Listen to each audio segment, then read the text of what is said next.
ఓం నమో నారాయణాయ.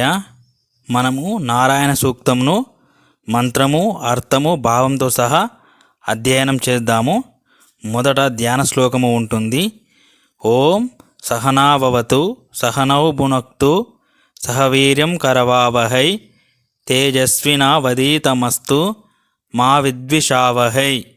దీని యొక్క అర్థం ఏంటిదంటే, గురు శిష్యులమైన మన ఇద్దరిని భగవంతుడు రక్షించుగాక, ఇద్దరిని పోషించుగాక, ఇద్దరము ఊర్జిత శక్తితో పరిశ్రమిద్దాం గాక, మన స్వాధ్యాయము ఏకాగ్రము ఫలవంతము అవునుగాక, ఎన్నడూ మనమిద్దరము పరస్పరము ద్వేషించకుండా ఉందుము కాక.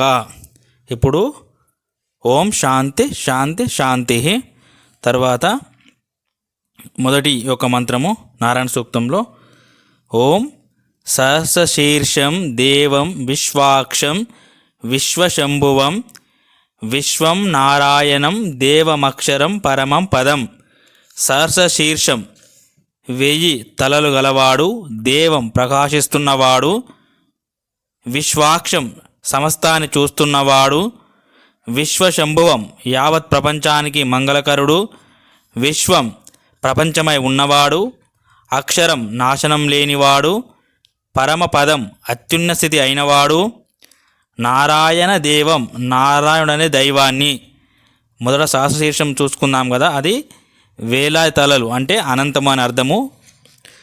వేలాది తలలు గలవాడు, ప్రకాశిస్తున్నవాడు, సమస్తాన్ని చూస్తున్నవాడు, యావత్ ప్రపంచానికి మంగళకరుడు, నాశనం లేనివాడు, అత్యున్న స్థితి అయినవాడు అయిన నారాయణుడు అనే దైవాన్ని ధ్యానిస్తాను. రెండవది విశ్వతః పరమాన్నిత్యం విశ్వం నారాయణగుం హరిం విశ్వమే వేదం పురుషః తద్ విశ్వం ఉపజీవిత. ఇక్కడ గుం అనేది మన ఈ వేదాన్ని ఉచ్చరించేటప్పుడు పలుకుతారు, అంటే నారాయణం అని కూడా అనవచ్చు. ఇప్పుడు అర్థం విశ్వతః ఈ విశ్వానికన్నా, పరమాత్ ఉన్నతుడు, నిత్యం నిత్యుడు, విశ్వం ఈ ప్రపంచంగా ఉంటున్నవాడు, హరిం భక్తుల కష్టాలను బాపువాడు, నారాయణం నారాయణుణ్ణి ఈ విశ్వానికన్నా ఉన్నతుడు, నిత్యుడు, ఈ విశ్వమై ఉంటున్నవాడు, భక్తుల కష్టాలను బాపువాడు ఆయన నారాయణుణ్ణి ధ్యానిస్తాను. మూడవది పతిం విశ్వస్యాత్మేశ్వరగుం శాశ్వతగుం శివమచ్యుతం నారాయణం మహాజ్ఞేయం విశ్వాత్మానం పరాయణం. విశ్వస్య ఈ విశ్వానికి, పతిం నాథుడు, ఆత్మ ఈశ్వరగుం జీవులకు ఈశ్వరుడు, శాశ్వతగుం శాశ్వతుడు, అచ్యుతం వినాశం లేనివాడు, శివం మంగళస్వరూపుడు, మహాజ్ఞేయం విశిష్టంగా తెలుసుకోవలసిన వాడు, విశ్వ ఆత్మానం అన్నిటికీ ఆత్మగా ఉన్నవాడు, పరాయణం శరణు పొందదగిన శ్రేష్ఠుడు, నారాయణం నారాయణుణ్ణి విశ్వానికి నాథుడు, జీవులకు ఈశ్వరుడు, శాశ్వతుడు, మంగళరూపుడు, వినాశం లేనివాడు, విశిష్టంగా తెలుసుకోవలసిన వాడు, సమస్తానికి ఆత్మై ఉన్నవాడు, శరణు పొందదగిన ఉత్కృష్టుడైన నారాయణ్ణి ధ్యానిస్తాను. నాలుగవది నారాయణ పరో జ్యోతిరాత్మ నారాయణ పరః నారాయణ పరం బ్రహ్మ తత్వం నారాయణ పరః నారాయణ పరో ధ్యాతా ధ్యానం నారాయణ పరః.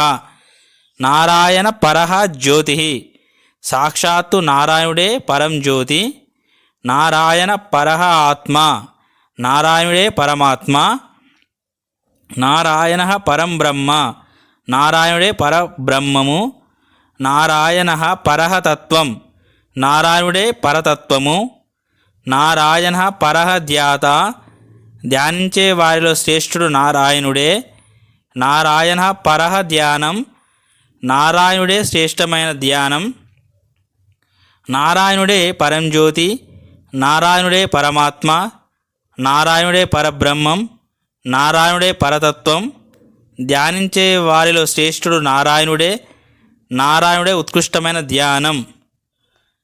ఐదవది యచ్చ కించిత్ జగత్సర్వం దృశ్యతే శ్రూయతేపి వా అంతర్బహిశ్చ తత్సర్వం వ్యాప్య నారాయణ స్థితః. జగత్ సర్వం ప్రపంచమంతటా యచ్చ కించిత్ కానవచ్చేది ఏదైనా, అపివా లేక, శ్రూయతే వినబడేది ఏదైనా, తత్సర్వం ఆ సమస్తము, అతః లోపల, బహిష వెలుపల, వ్యాప్య పరివ్యాపించి, నారాయణ నారాయణుడు స్థితః ఉంటున్నాడు. ఈ ప్రపంచమంతటా కనిపిస్తూ ఉన్నది ఏదైనా, వినిపిస్తూ ఉన్నది ఏదైనా, వాటన్నింటి లోపల వెలుపల పరివ్యాపించి నారాయణుడే నెలకొని ఉంటున్నాడు. 6వ మంత్రము. అనంతమవ్యయం కవిగుం సముద్రేంతం విశ్వశంభువం పద్మకోశ ప్రతీకాశగుం హృదయం చాప్యదోముఖం.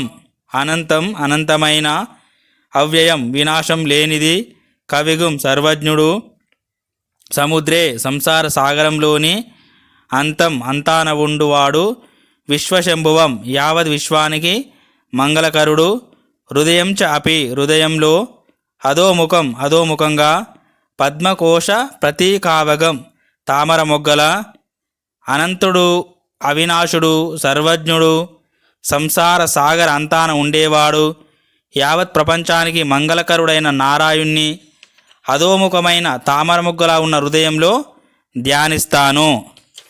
7వది. అధోనిష్ట్యా వితస్యాంతే నాభ్యాముపరి తిష్టతి జ్వాలమాలాకులం భాతి విశ్వస్యాయతనం మహత్. నిష్ట్యా కంఠం వద్ద, అధః క్రింద, నాభ్యాం నాభికి, ఉపరి పైన, వితస్యాః అంతే జానెడు దూరంలో, తిష్టతి ఉన్నది, విశ్వస్య ప్రపంచానికి అంతటికి, మహత్ విశిష్టమైన, ఆయతనం ఆవాసస్థానం, జ్వాలమాలాకులం దీపశిఖల వరుసతో ఆవృతమైనట్లు, భాతి ప్రకాశిస్తున్నది.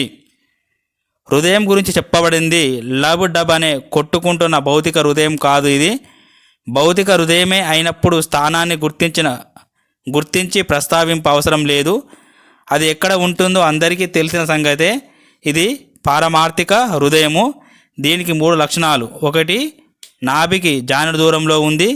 భౌతిక హృదయం అంతే దూరంలో ఉంది, కానీ అది కాస్త ఎడమవైపుగా ఉంది. కానీ ఆధ్యాత్మిక హృదయం మధ్యలో ఉంది. 2వది, దీపశిఖల వరుసతో ఆవృతమై ఉంది. 3వది, ఆ హృదయము దేదీప్యమానమైనది. ఈ 3 లక్షణాలు భౌతిక హృదయానికి వర్తించవు. కానీ మనము దీనిని గ్రహించకున్నప్పటికీ అది అక్కడనే ఉంది, ఆధ్యాత్మిక హృదయము.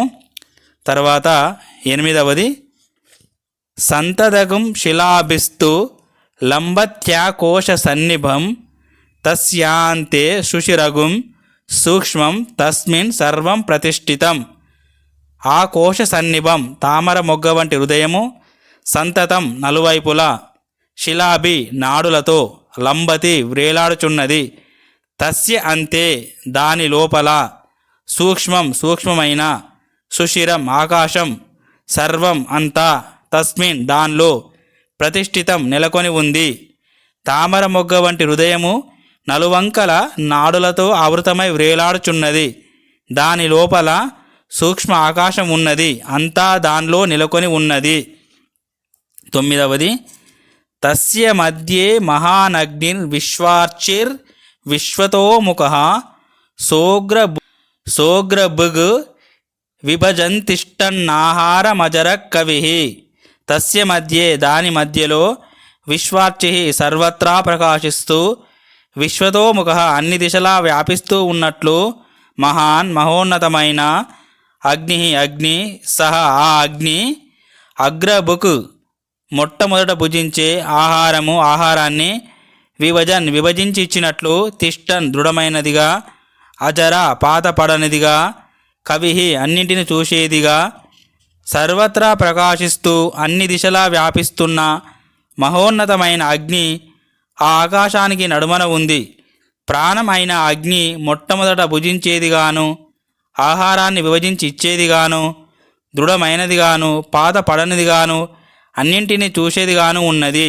10వది, తిర్యగూర్ధ్వమదశాయి రశ్మయ తస్య సంతత సంతాపయతి స్వం దేహమాపాదతలమస్తకః తస్య మధ్యే వైహ్నిషిక అనీయోర్ధ్వా వ్యవస్థితః. తస్య ఆ ప్రాణం యొక్క రశ్మయ కిరణాలు తిర్యక్ అడ్డదిడ్డంగాను ఊర్ధ్వం ఊర్ధ్వంగాను అధః అధోముఖంగాను షాయి వ్యాపించి సంతత ఎల్లప్పుడూ వ్యాపించి ఉన్నాయి. ఆపాదతల మస్తకః పాదం నుండి తల వరకు స్వం దేహం తన శరీరాన్ని సంతాపయతి వెచ్చగా ఉండేట్లు చేస్తుంది. తస్య దాని మధ్యే నడుమ అనీయ అనుప్రమాణమైన వైనిషిక అగ్నిజ్వాల ఊర్ధ్వముఖంగా వ్యవస్థిత అమరి ఉంది. ఆ ప్రాణం యొక్క కిరణాలు అడ్డదిడ్డంగా ఊర్ధ్వంగా అధోముఖంగా ప్రసరిస్తూ సర్వత్రా వ్యాపించి ఉన్నాయి. పాదం నుండి తల వరకు తన శరీరాన్ని వెచ్చగా ఉండేటట్లు చేస్తుంది.